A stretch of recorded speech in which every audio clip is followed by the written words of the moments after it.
bisita po natin. We are having a series on in the book of Ephesians. And nasa Ephesians chapter 5 na po tayo, verses 19 to 20. I would like to request everyone to please stand and let's read Ephesians chapter 5 verses 19 to 20. The Bible says, all scripture is breathed out by God. The Bible says all scripture is breathed out by God. And so when the word of God speaks, God speaks.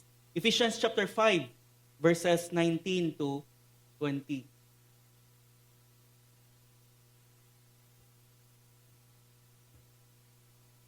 Basahin ko na lang, starting sa verse 18. And do not get drunk with wine, for that is debauchery, but be filled with the Spirit. And what is the effect of being filled with the Spirit? Verses 19 to 20. Addressing one another in psalms and hymns and spiritual songs, singing and making melody to the Lord with your heart, giving thanks always and for everything to God the Father, in the name of our Lord Jesus Christ. Verse 21, submitting to one another out of reverence for Christ. Let's pray first. Lord, we pray that you will speak to us this morning as we study and meditate your word. These are your very words, O Lord. These are not words of man.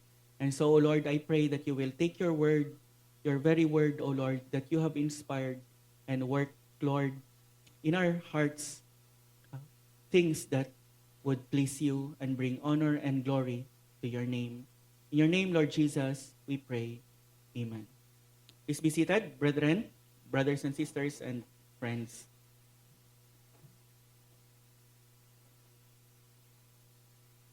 Last week, we looked at the command of being filled with the Spirit. Be filled with the Spirit. Firstly, nakita natin that there is a wrong kind of feeling, may wrong kind of feeling.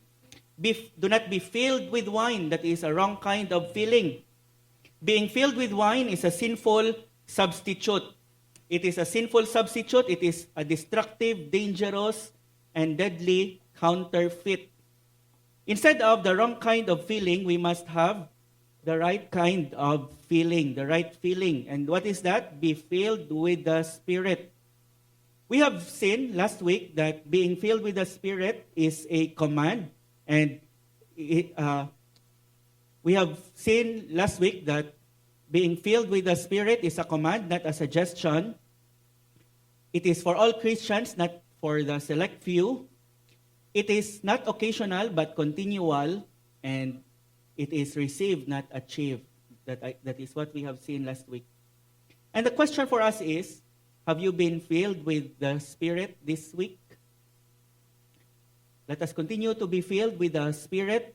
And the key is, we have also learned last week, it is the study, meditation, and submission to the Word of God. Because ang parallel command niya sa Colossians chapter 3, instead of being filled with the Spirit, it says, let the Word of Christ dwell in you richly, and same ang effects na makikita natin mamaya. And the question is, what are the evidences that we have been filled with the Spirit? Ano ang mga evidences that we have been filled with the Spirit? That is what we will look at this morning. We have looked at the wrong feeling, the right feeling, and the resulting fruit. Kinapitalize ko lang ang R sa wrong para medyo alliterated pa rin. What are the evidences of being filled with the Spirit? May mga nagsasabi, isa sa mga evidences of being filled with the Spirit is speaking in tongues. May mga nagsasabi na pag filled ka ng Holy Spirit, hihimatayin ka, you would fall over backwards. Tinatawag nila na being slain by the Spirit. Sa Bible, si John, Apostle John, si Ezekiel, si Daniel, when they saw the Lord, they fell face down, not backwards, but face down to the ground. At walang tagasalo. And they fell because of what they saw. They saw the living Christ. Hindi dahil nakalinya sila at may nagtulak sa kanila and they call it being slain with the Spirit. But Why would the Spirit, but the term slain with the Spirit is never spoken of in the Bible? And why would the Spirit slay you when He came to give life to His people? In John chapter 6, verse 63, Jesus said, "It is the Spirit who gives life." Romans 8:11, "The Spirit gives life to your mortal bodies." Ang iba, they go to weird claims of being filled with the Spirit. Not because the Bible teaches it, but hoping to deceive those who are ignorant of the Bible, of the Word of God. Mga weird, mga bizarre na mga effects daw ng Holy Spirit. Ang isa is uncontrollable laughter, tinatawag nila na holy laughter, na tumatawa lang talaga ang mga tao. Ang iba, they would exhibit mga animal-like behavior, like tatahol sila na parang aso. They would roar like lions. They would be slithering like snakes. Ang iba, mga physical manifestation like shaking, like falling to the ground, like convulsing. Yan yung mga ibang mga physical manifestation. May isang video na ng isang false teacher na ginaganyan niyang kamay, tapos gumagalaw yung kamay ng tao, and being filled with the Spirit daw, sign of being filled with the Spirit. Ang iba is unusual vocal sounds like groaning, roaring, bubbling beyond biblical tongues. Ang iba are trances and unconscious states, losing awareness of surroundings. Ang iba, they would go to what they call prophetic dances, spontaneous, sometimes disorderly movements, and they claim that it is Spirit-led. Those who do not know the Scriptures become easy targets for experiences that have no biblical foundation. Those who don't know the Word are easily led by those who twist the Word. Never nagsasabi ang Bible na ang mga weird and bizarre na mga things na ito are the effects of being filled by the Spirit. At tulad na nasabi ko na last week, being filled with the Spirit is a constant experience.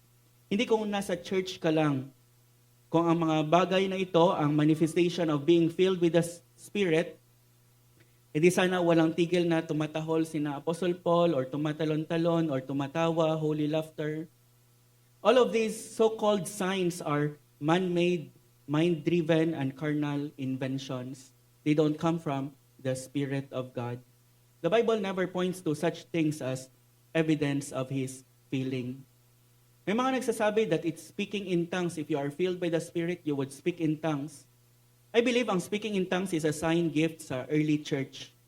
At kahit na palagay natin na speaking in tongues is still valid today, Paul is clear not all speak in tongues. In 1 Corinthians chapter 12 verse 30, sabi ni Apostle Paul, verse 29, are all apostles?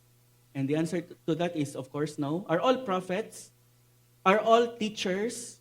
Do all work miracles? These are mga questions that the answer is clearly no. Do all possess the gifts of healing? Do all speak with tongues? Do all interpret? Clearly, the answer to these things is no. Not all speak in tongues, just like not all are apostles, not all prophesy, not all work miracles, even in the early church. These are rhetorical questions that the answer is clear. Pero ngayon, may mga nagkiklaim na ang speaking in tongues is normative para sa mga believers. If hindi ka nagsispeak in tongues, you are not saved, and that is clearly unbiblical. Pero na-learn natin na ang being filled with the Spirit ay para sa lahat. Para sa lahat. Every Christian, without exception, must be filled by the Holy Spirit. If speaking in tongues is necessary for salvation, dapat diniscuss siya ni Apostle Paul sa Romans, sa Galatians, sa Ephesians, sa Colossians. Dapat diniscuss din siya ni John sa kanyang 3 epistles. Dapat diniscuss din siya ni Peter, ni Jude, ni James. But the only New Testament epistle that discusses speaking in tongues is 1 Corinthians. And na-learn natin kay MQ na 1 Corinthians was written to correct mga errors sa Corinthian church, and one of them is disorder in their worship. Their disorderly worship. The only reason Paul talks about it there, ang speaking in tongues, is because he had to correct them for misusing the gift. That's why Paul ends his correction by saying, let all things be done decently and in order. Si Paul, nirebuke niya ang kanilang abuse, correcting their confusion, and putting strict limits on the use of that gift in the early church. And the word tongues in the Bible is glossa, from where we get the word glossary. It means languages. Hindi siya ecstatic speech, hindi siya an unintelligible noise na hindi maintindihan. Ang King James Version of 1611, tinranslate niya na tongues because during that time, it was normal, accurate English translation for languages, ang tongues, that time. Pero nag-change ang language. That is why ngayon, akala ng iba, ang tongues dyan na sinasabi is speech na hindi maintindihan. But actually, that is languages in the Bible. That is why ang mga modern translations like ESV, NASB, CSB, they call it different languages, foreign languages, or other languages. That being said, we now go to the biblical marks of being filled with the Spirit. Ano ba ang mga marks, mga evidences, ang mga results that a person is being filled with the Spirit? Sa passage natin, nagbigay si Apostle Paul ng tatlo. And the first is Spirit-filled singing. The second is Spirit-filled thanksgiving. The first is Spirit-filled singing, addressing one another in psalms, hymns, and spiritual songs, singing and making melody to the Lord with your heart.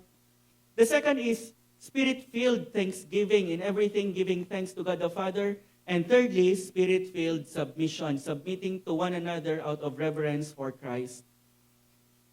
Sabi ni John MacArthur, one is inward, the other is upward, the other is outward. One is inward, there is a song within. You will constantly be singing and making melody to the Lord with your heart. The second is upward, thanksgiving to God. If you are filled with the Spirit, at home, in the office, at school, you will be constantly looking up to the Lord, upwardly at least. In your heart, you will be constantly looking up to the Lord and say, Lord, thank you. You don't have to be in church to be thankful. When the Spirit fills you wherever you are, gratitude rises wherever you are. And the third is outward. It is to one another, outward submission. Towards others, not demanding your way, but deferring to others. Nalay natin kahapon si Haman, dahil lang, hindi na good morning sa kanya si Mordecai. Gusto niya nang ubusin ang lahi ni Mordecai. That is being Satan-filled, that is not being Spirit-filled. That is the attitude of Satan, worship me, sabi niya sa kay Jesus Christ. If you worship me, I will give you all this. If you bow down to me. But a Spirit-filled believer would not have that attitude. That attitude of pushing others down. Rather, a Spirit-filled believer would have the attitude of lifting them up, honoring them, preferring them, serving them. A Spirit-filled believer doesn't step on people. Rather, he stoops to serve them, just like what the Lord Jesus Christ did on the night when he was betrayed. Spirit-filled submission. Being Spirit-filled is not mainly about feeling differently, but living differently. I believe you will feel differently, you will feel joy, you will feel peace, but it's not just about feeling differently, but living differently. You will live a different kind of life.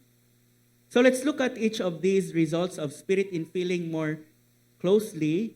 Pero ang first lang ang matake up natin today, this morning, and we will take up the other two next week. And the first is Spirit-filled singing. One of the effects of the Spirit is Spirit-filled singing. Isa sa mga favorite verses ko sa minor prophets is Zephaniah 3:17. Zephaniah 3:17. The Lord your God is in your midst, the mighty God who will save. He will rejoice over you with gladness. He will quiet you with his love. He will exult over you with loud singing. Sabi ng Bible, sa mga people niya, God will exult over you with loud what? With loud singing. God is a singing God. Our God is a singing God. And the first result of the spirit-filled life that was mentioned is not mountain-moving faith that you can move mountains. It's not ecstatic spiritual experience. It's not dynamic speaking ability or any such thing. It was simply a heart that sings. A heart that sings. The Bible says God sings over His people. And it is not a silent singing, but a loud singing. Our God is a singing God. I believe our God had been singing in eternity past out of His delight in the fellowship of the Trinity. Our God will be singing in the future when He gathers His people. He will sing over them with loud singing. Our God is a singing God. And it is no wonder that when God became flesh and He dwelt among us, He sang. Jesus Christ sang. Isa sa pinaka-last na ginawa ni Jesus Christ after the Lord's Supper, before He was betrayed, Jesus sang with His disciples. He sang likely the Hallel Psalms, Psalm 113 to Psalm 118. Matthew said the last thing Jesus did before His arrest and crucifixion was to sing a hymn with His disciples. And when they had sung a hymn, they went out to the Mount of Olives, Matthew 26:30. Quoting Psalm 22 verse 22, Hebrews chapter 2 verse 12 says, si Jesus Christ, sabi ni Jesus Christ sa Panginoon, sa Father, I will tell of your name to my brothers. In the midst of the congregation, I will sing your praise. In the midst of the congregation, I will sing your praise. Jesus is the greatest and the ultimate worship leader. He will sing God's praise in the congregation of His people, among His brothers, which refers to all believers. No wonder, when God indwells a person through the third person of the Trinity, the Holy Spirit, isa sa mga effect is, God causes that person to sing. He causes that person to sing. God is a singing God. And when He infills a person, He gives a song within. I like what John Piper said. He said, we are a singing people because we are children of a singing God. Amen? We are a singing people because we are children of a singing God.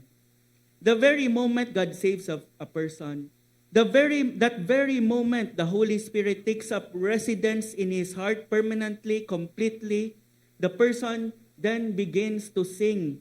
When God, the Holy Spirit, begins to live within, that very moment, believers, Christians, begin to sing. Kahit na sintonado tayo, walang tono ang pagkanta natin, it doesn't matter to us because we are singing to the Lord. Exempted ang iba. Of course. Hindi naman lahat sintonado. Tulad ko. There's within my heart a melody, Jesus whispers sweet and low. Fear not, I am with thee, peace be still. In all of life's ebb and flow, there's within my heart a melody. That is true of every believer. There's within your heart a melody. I will sing of my Redeemer and His wondrous love to me. On the cruel cross He suffered from the curse to set me free. Sing, oh sing, sing, oh sing of, parang matempt ako. Sing, oh sing of my Redeemer. With His blood He purchased me. On the cross He sealed my pardon, paid the debt and made me free. Sing, oh sing of my Redeemer. The true Spirit-filled believer, overcome by the love and the goodness and the mercy and the grace of God, will not be able to help himself but sing. This is my story, this is my song, praising my Savior all the day long, sabi ng blind na poet na si Fanny Crosby. This is my story, this is my song, praising my Savior all the day long. How can I keep from singing your praise? How can I ever say enough how amazing is your love? How can I keep from singing your praise? Sabi ni John MacArthur, no one but a Christian has any legitimate reason to sing. No one but a Christian has any legitimate reason to sing. Na-save ako, praise God, nung college ako. And since hindi ako lumaki sa church, wala akong Christian songs na alam. And one of the first things God did in my life was, He made me want to learn the hymns of the faith. Walang may nag-force sa akin, walang may nagsabi sa akin na ito, memorize mo, i-learn mo ito. Nobody assigned me to sing. It was just in my heart a desire to sing. Nanghiram ako ng hymnal sa church. I asked my friends kung ano ang tono ng mga songs sa hymnal. And when we sing one song in the church na bago sa akin, tatandaan ko. Si Paulo, I remember yung friend ko kahapon na in-invite ko. He taught me several songs including Whiter Than Snow because he grew up in the church. I remember ang discipler ko, si Pastor Joseph, when we were having our discipleship, pinapakanta ko sa kanya ang Passion for Thee kasi narinig ko sa CBF and hindi ko alam ang tono and gusto kong kantahin. And so, kahit na-hesitant siya, kinanta niya ang Passion for Thee and I came to love that song. Hindi pa sikat ang Spotify or YouTube that time, pero sa Nokia na 3310, may composer, mayroong app na composer. And so, hindi ko alam ang mga tono sa hymnal ng ibang mga songs. So, nilalagay ko yung mga notes niya sa hymnal and then pinapakinggan ko and then kinakanta-kanta ko. I didn't even fully understand it then, but looking back now, that was, I can say, evidence of the Spirit's work in my life. I believe marami sa inyo ang makasasabi, yan din ang nangyari sa akin. Yan din ang nangyari sa akin. Before ako naging believer, my friend ako, na actually namatay na siya, patay na siya ngayon, and pumupunta ako sa bahay niya, and nakikinig kami 4 hours ng mga songs. Isa sa mga paborito ko is Air Supply, sa kanya Beatles, and we would listen 4 hours. Ang kapatid ko, we would watch sa TV, mga MTV songs. May cassette pa noon na pwedeng mag-record ng mga songs and nire-record ko ang ibang mga song. But when I became a believer, that obsession was gone. It was replaced by a new song that the Lord has placed in my heart. Sing a new song unto the Lord, sabi ng Psalms. Si John MacArthur, sabi niya, in Scripture, the word new is used more frequently in relation to song than to any other feature of salvation. God gives His new creature a new song, a different song, a distinctive song, a purer song, and a more beautiful song than anything the world can produce. May mga times na maririnig ko pa rin ang mga old songs na yon, but hindi ko na maintindihan kung bakit I was so obsessed that time. And may mga times na napapakanta pa rin ako, pero it's not na parang ito talaga ang gusto kong kantahin. May mga nagtatanong, okay lang ba nakantahin ang secular song, ang mga secular songs? When I was saved, I came into a Fundamental Baptist Church, and sa Fundamental Baptist Church, mali talaga pag kumanta ka ng secular music. And the question for those who ask, okay lang ba magkanta ng secular song? Probably the question is not what songs, but why? Why would you want to sing those songs? I believe because you can sing even Christian songs and it would be sinful to the Lord. In fact, sa Book of Amos and sa other mga minor prophets, sabi ng Panginoon, stop your singing, sabi ng Panginoon. Naiirita ako because it came from a sinful heart. And so, kahit na mga Christian songs, it depends on the heart. I believe ang isang Christian makasing ng love song para sa wife niya, sa nililigawan niya, and it would not be sinful. The question is, what is the state of your heart? Pero I believe, and the question is, why would you sing that song? And I believe, we can sing, ang isang Christian can sing mga secular songs from time to time. Pero kung yan na talaga ang playlist ng isang person, I think something is wrong. Something is wrong. Si Kirk Cameron, last time, partner ni Ray Comfort, sa Way of the Master, I think, and isa sa mga actor sa Left Behind series. He called out ang music ni Taylor Swift.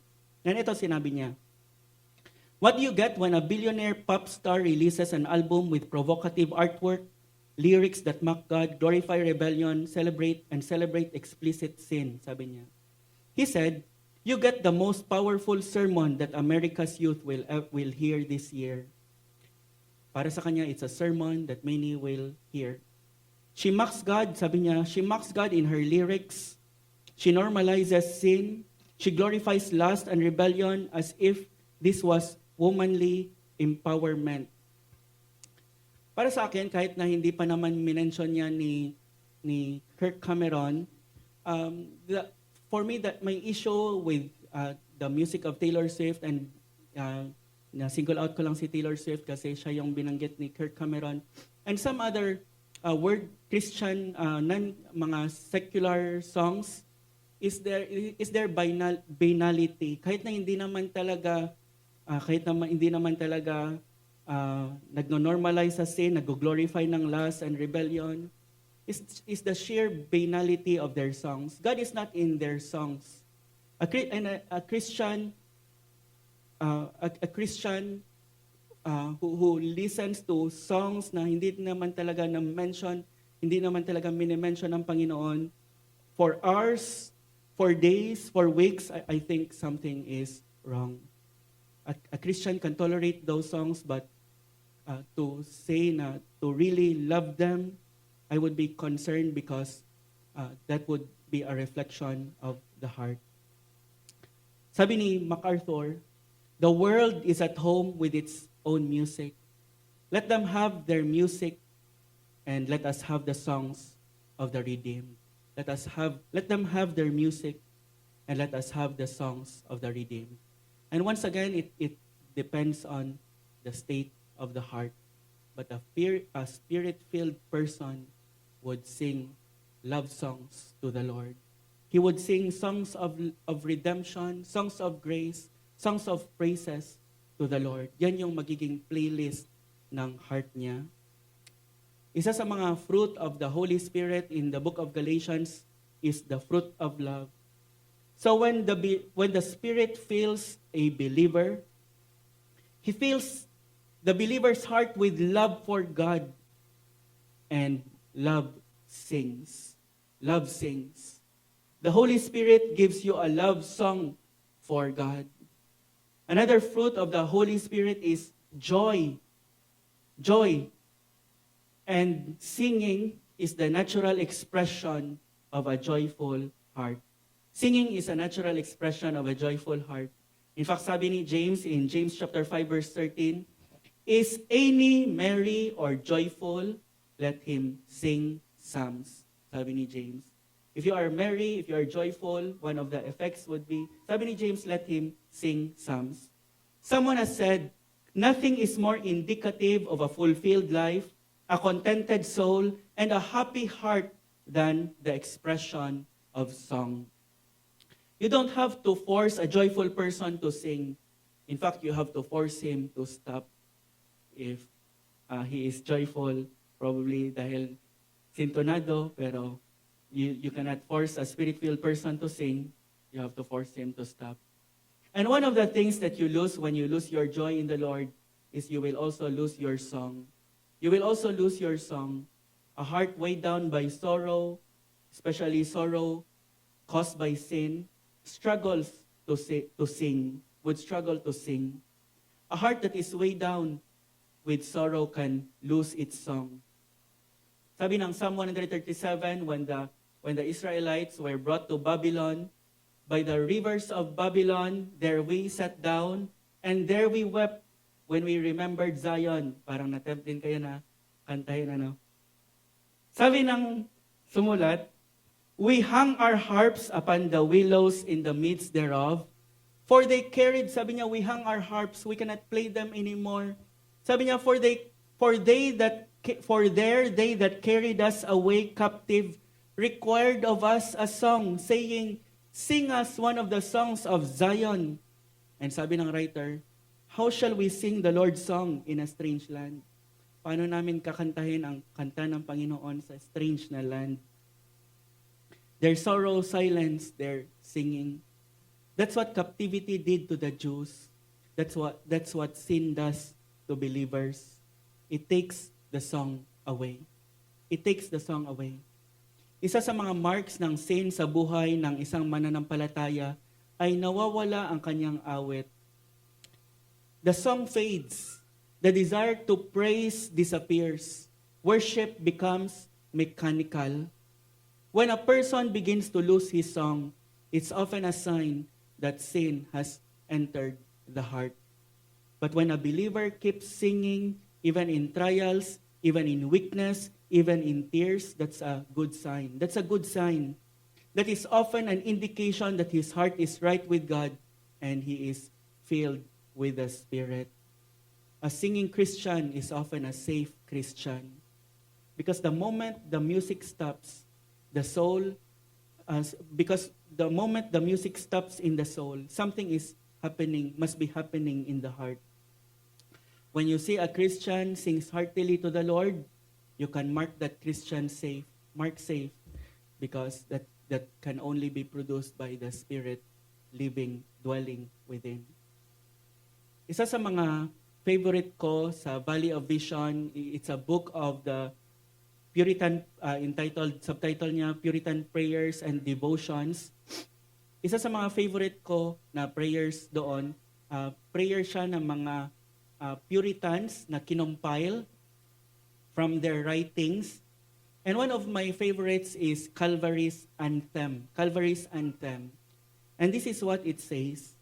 Heavenly Father, Thou hast led me singing to the cross. Thou hast led me singing to the cross. Is that true of you? Where I fling down all my burdens and see them vanish. Where my mountains of guilt are leveled to a plain. Where my sins disappear, though they are the greatest that exist and are more in number than the grains of sand, of fine sand. Wow. Sabi niya, because of that, O Lord, forever will thy free forgiveness live, that was gained on the mount of blood. In the midst of a world of pain, it is a subject for praise in every place, a song on earth, an anthem in heaven, its love and virtue knowing no end. He said, I have a longing for the world above, where multitudes sing the great song, for my soul was never created to love the dust of earth. I like that line. I long for heaven, for my soul was never created for the dust of earth.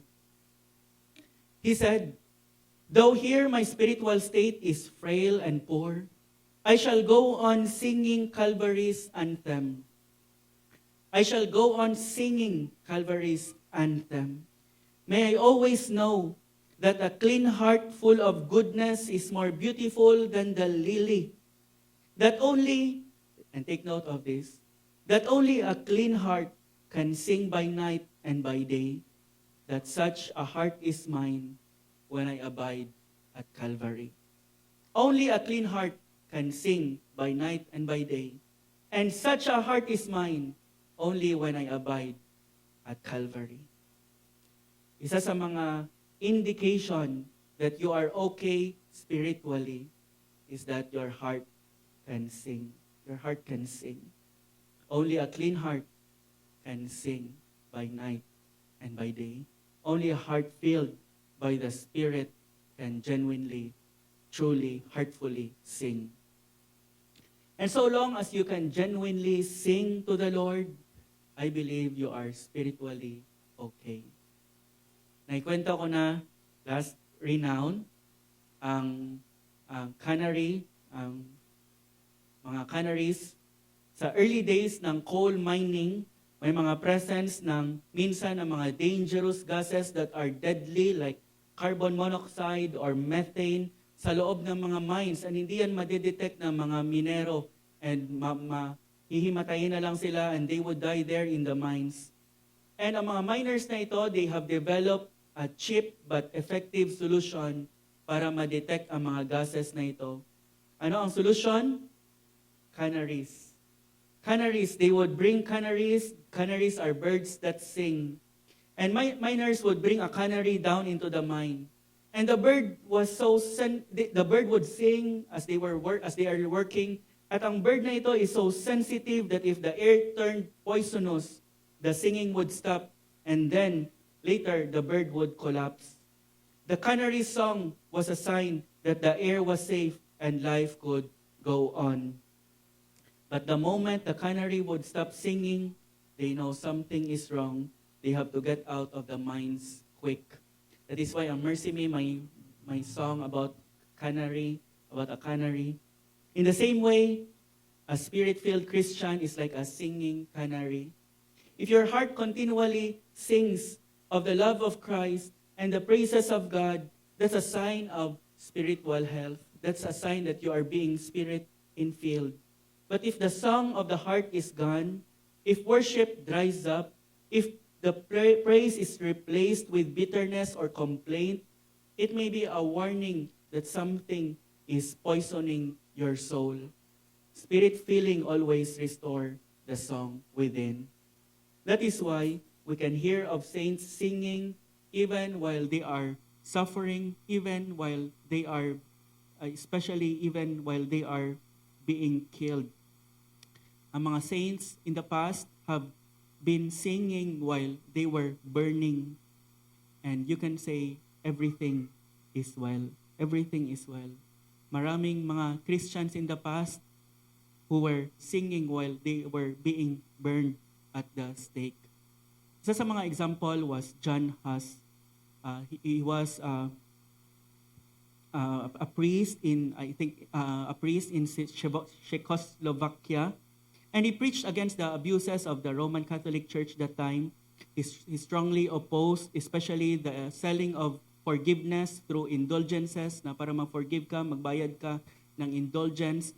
And he strongly opposed Pope John XXIII na nag-teach about selling of indulgences para ma-fund ang kanyang war effort.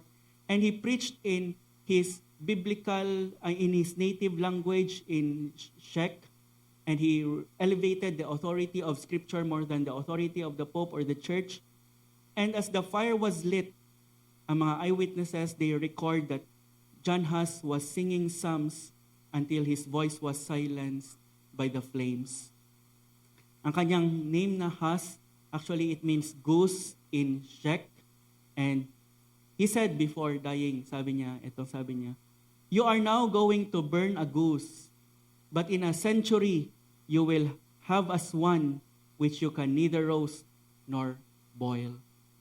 And may mga nagsabi, because this happened exactly 100 years later, many saw this as a prophetic utterance of Martin Luther, who appeared about 100 years later, and they were never able to silence him.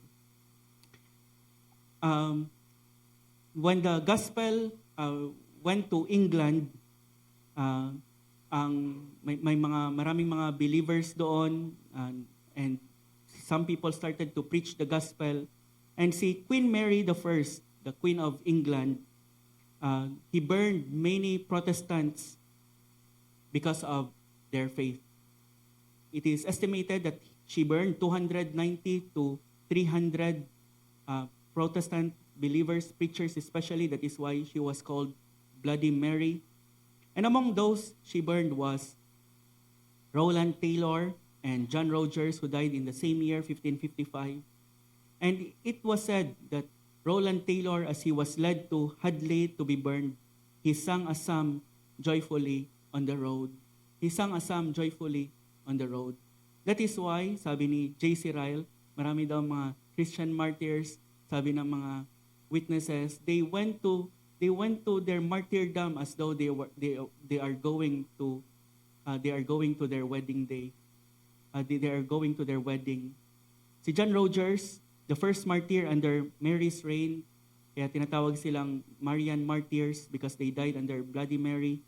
He was burned at Smithfield, and Fox's Book of Martyrs records that as he went to the stake, he washed his hands in the flame as though it had been cold water, and went out singing psalms. He was also singing psalms. And when the gospel at the same also spread in France, may mga Christians doon na tinatawag na Huguenots in the 16th and 17th century. And they were martyred, ang mga Protestant believers doon, in St. Bartholomew's Day massacre in 1572. The Huguenots were slaughtered in Paris alone. About 2,000 were killed in a few days. And when it went not just in Paris but in other cities of France, more than 10,000, mga estimated at least 30,000 ang na-murder. And the Huguenots and the French Protestants often went to execution singing the Psalms. In fact, ang kanilang mga enemies, more than anything, natatakot sa kanilang psalm singing because it was strengthening the faith of the people that were watching. You don't have to force a spirit-filled Christian to sing. In fact, you'd have to force him to stop. They tried to force them to stop, but they cannot stop the singing. Ang iba actually ng mga martyrs, pinuputulan ng mga dila in order for them to simply stop singing and preaching. God's people sang in the flames. Spirit-filled singing cannot be quenched by fire. Hindi nakikita ang Holy Spirit. The Holy Spirit is invisible. He is Spirit. That is why He is invisible. But I believe as John Huss, as the Marian martyrs, as the Huguenots died, many saw the invisible Holy Spirit, not with the physical eye, but through the undeniable evidence of His presence in their singing, in their peace, in their courage, and in their joy, even in the flames. When Christians are filled with the Spirit, they sing in the flames, they sing in the hospital ward, they sing in the ICU, they sing in the prison cell, they sing in the storm, they sing at the graveside, they sing in their darkest night, they sing. Nothing can stop a spirit-filled soul from singing. Sa Acts chapter 16, si Paul at si Silas na imprison sa Philippi, they were beaten, badly beaten with rods. Gutay-gutay yung likod nila. Their feet were fastened sa stocks. Yet at midnight, in pain and in darkness, walang nakain. Ano ang ginawa nila? Instead of complaining, instead of filing complaint, instead of murmuring, because they were filled with the Holy Spirit, they prayed and sung until midnight. They prayed and sung until midnight. Acts 16:25, about midnight, Paul and Silas were praying and singing hymns to God, and the prisoners were listening to them. It was not actually only the prisoners listening to them, because isa sa mga jailers na saved. Probably, he was listening to their singing in the night. And nung nagpadala ang Panginoon ng earthquake na nagtanggal ng lock sa kanilang cell, nagtanggal ng kanilang ng pagka-fasten ng paa nila sa stocks. When they went out, the Philippian jailer came to them trembling and said, siguro para sa kanila iba ang mga taong ito. Something is possessing them. Sir, sabi niya, what must I do to be saved? And the Philippian jailer and Paul and Silas said, believe in the Lord Jesus and you will be saved, you and your household. Acts 16:30-31. That is still the message of the Word of God. If you believe in the Lord Jesus Christ, you will be saved. And na-save ang Philippian jailer and his entire household. Spirit-filled singing doesn't just strengthen the saints, it awakens even sinners. One of the effects of the Spirit when he indwells, when he infills the person is, once again, verse 19, addressing one another in psalms and hymns and spiritual songs, singing and making melody to the Lord with your heart. Ang word na psalms dito nagre-refer sa Old Testament psalms put to music. Psalms refer to Old Testament, to the Old Testament na pwedeng kantahin ng mga New Testament believers. Ang hymns naman are songs of praise directed to God composed by Christians. Paul and Silas sang a hymn in prison. And the other category is spiritual songs. Sa Greek, ode, from where we get the word ode. Mga ito are broader expression of testimony, exhortation, or instruction that is always centered on the truth. May mga tao na they would just sing spontaneously kung anong nasa heart nila, spiritual songs. Meaning the songs we sing are not limited to any one category, provided they are scripture-saturated, they are God-centered, and they are Christ-exalting. Before sa fundamental, bawal ang mga songs like mga songs nila ni Steve Green or mga ibang mga modern na songs. But I believe ang Bible nag-warrant sa atin to sing songs that so long as they are scripture-saturated, God-centered, and Christ-exalting. Sabi ni Paul in Ephesians 5:19, addressing one another in psalms and hymns and spiritual songs. You notice the direction, addressing who? One another. This is another form of one anothering in the Bible. Nasabi ko na, palagi kong binabanggit na there are mga 100 one anothering sa Bible. Sa Greek, allelon or allelus, 100 na mga one anotherings. We are told to love one another, bear one another's burdens, pray for one another, encourage one another, and here we are told to sing to one another. Do you know that one of your responsibilities as a Christian is to sing to another believer? That is one of your ministry. That is one of my ministries. Hindi lang ang nagsa-special number, hindi lang ang mga worship leader, but when we gather for worship, we sing to one another in psalms and hymns and spiritual songs. And we are fulfilling, if we do that, one of our ministries. That means when we sing in worship, it is not just a vertical act to God, directed to God. Of course it is, because sabi ng Bible, making melody with your heart to the Lord. But it is not just a vertical act, but it has also a horizontal component, a horizontal ministry to one another. Our singing is part of our ministry to one another. It is part of our worship to God. When we sing, for instance, Christ our hope in life and death, we are saying to a brother or a sister, brother, sister, Christ is our hope in life and in death. He is our hope. Let's continue to cling to Him. When we sing, His mercy is more, His mercy is more, you are saying to your brother or sister, don't lose hope.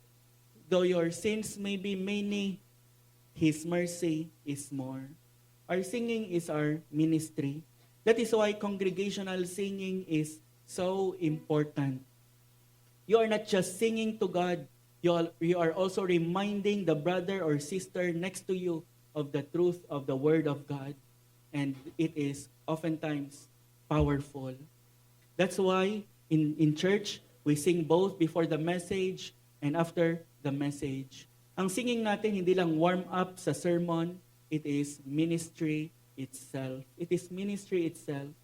Some Christians try hard not to be late for the sermon, and that's good, so that you can listen to the Word of God being preached.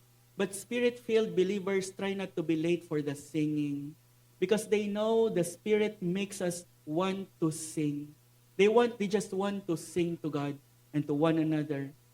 Every Sunday, one of your main ministry is singing to one another.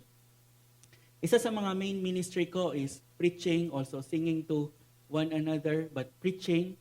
But if I do not appear for a Sunday, I do not preach, tapos inaantay niyo ako and wala ako, you would say I have neglected my responsibility, my ministry.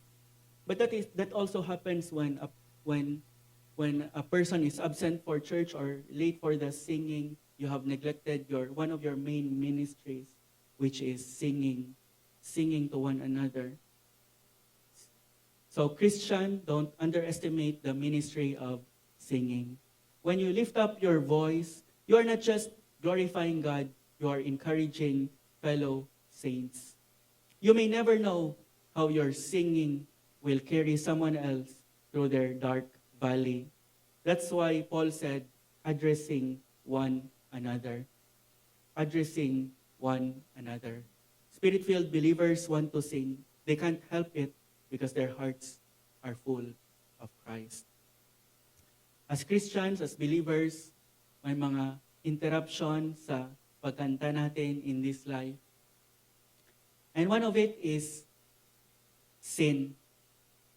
Among the main reason for why we stop singing is sin. And we long for the day when we can sing uninterrupted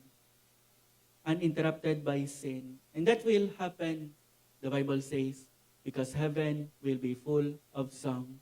I believe walang song sa hell. Walang song sa hell.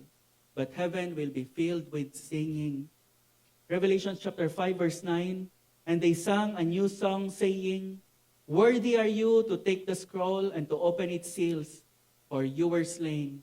And by your blood, you ransomed men from every tribe and tongue and peoples and nations. We will sing a new song in heaven.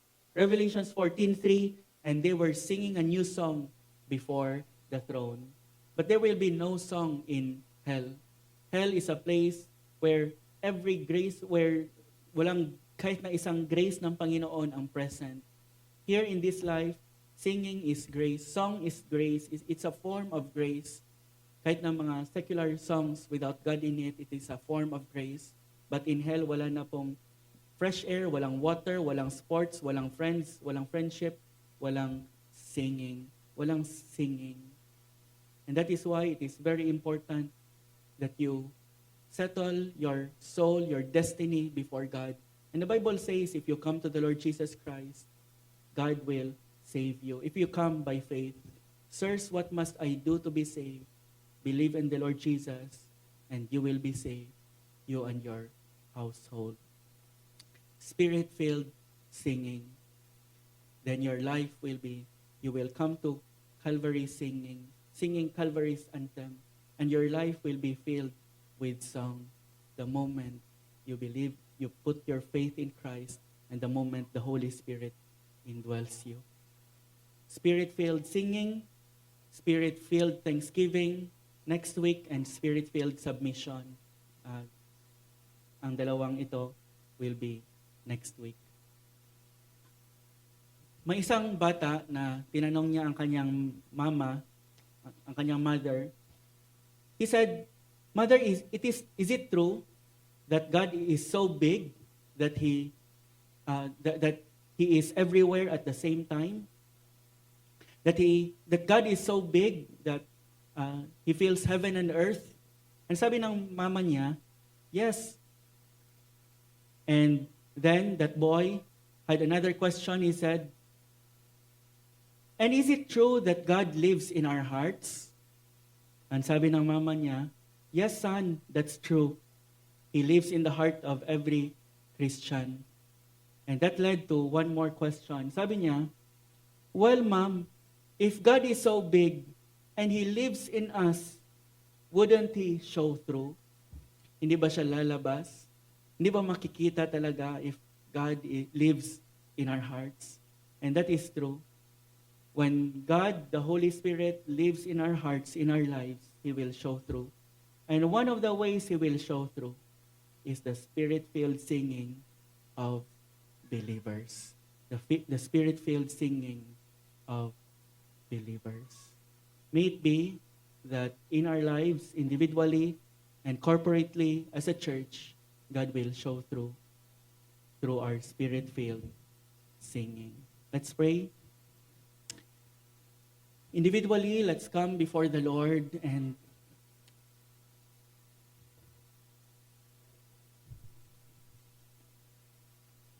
talk to Him in response sa mga things na narinig natin.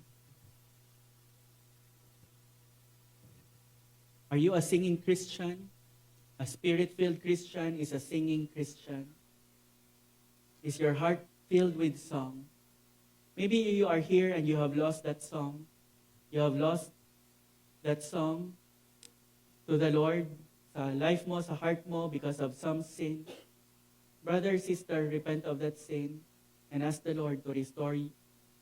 Not just your spiritual life, but to restore your song.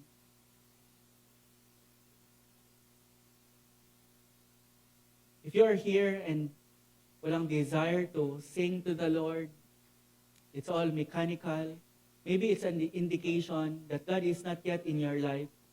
And the first step is to come before the Lord and embrace Jesus, receive Jesus in your life as your only Savior, as your only Lord. I am the way, definite article, meaning to say, there are no other ways. I am the way, the truth, and the life. No one comes to the Father except through me. Come to the Lord Jesus Christ, and He will bring you to the Father, and He will reconcile you to the Father whom you have offended, because He bore your sins, and He bore the wrath of God because of your offense, so that He can bring you to the Father, He can usher you in, and you can come singing before the presence of the Father. Come before the Lord Jesus Christ by faith. Repent of your sins and put your faith in Christ alone as your only Savior, as your only Lord, and your life will be filled with singing. In hell, there will be no song. It will be a terrible place. You do not want to spend eternity in hell. And Jesus Christ had offered a way of rescue so that instead of ending up in hell and glorifying Him, glorifying His wrath, you would end up in heaven glorifying Him with your praises, with your singing for eternity. Lord, I pray that you will fill the saints of GCBC with songs of love, songs of praise, songs of gratitude, because of who you are, because of what you have done, and because of what you have promised still to do. In your name, Lord Jesus, we pray. Amen.